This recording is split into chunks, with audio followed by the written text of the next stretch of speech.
Hello, welcome student. Today we learn about the leaf anatomy.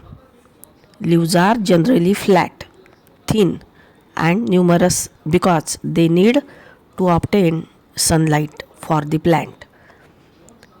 Leaf have different parts like petiole, node, stem, midrib, vein, leaf lamina. On the leaf lamina there are stomata for gaseous exchange.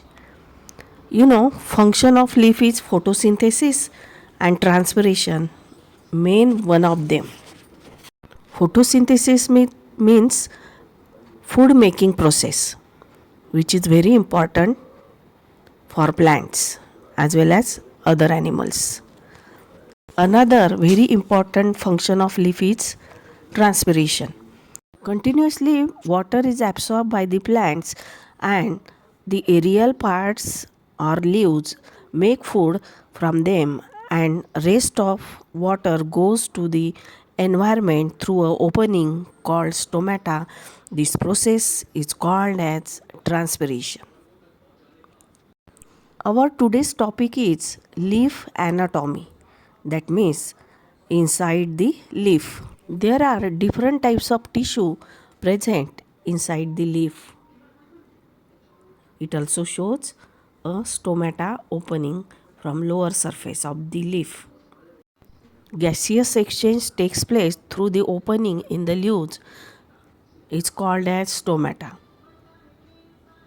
Microscopic structure of transverse section of leaf shows following parts under a compound microscope.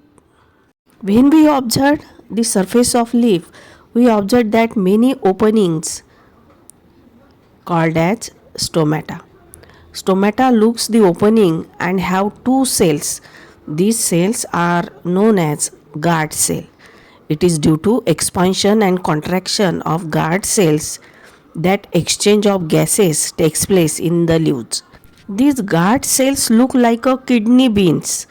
When guard cells shrink, carbon dioxide gas enters into it, and when guard cell expand, oxygen gas comes out. The exchange of gases takes place through diffusion process.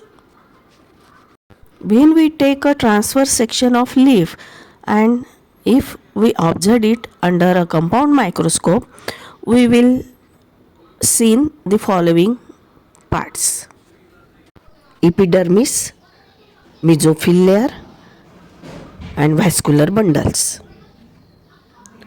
The internal structure of leaf is designed for photosynthesis and gaseous exchange as well as water transport.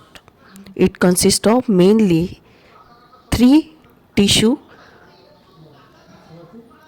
outer single layer, epidermal layer.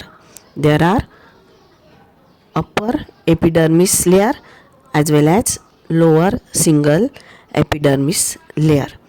But lower epidermis is interrupted because of stomata.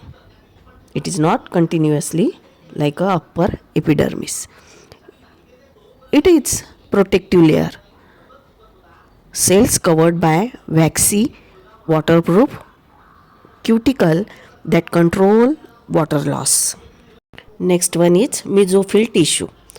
From upper epidermis to lower epidermis, middle part shows mesophyll. That means middle tissue. These are divided into two layers: upper palisade and lower spongy tissue. Palisade parenchyma is upper layer of elongated vertically arranged cells for light absorption.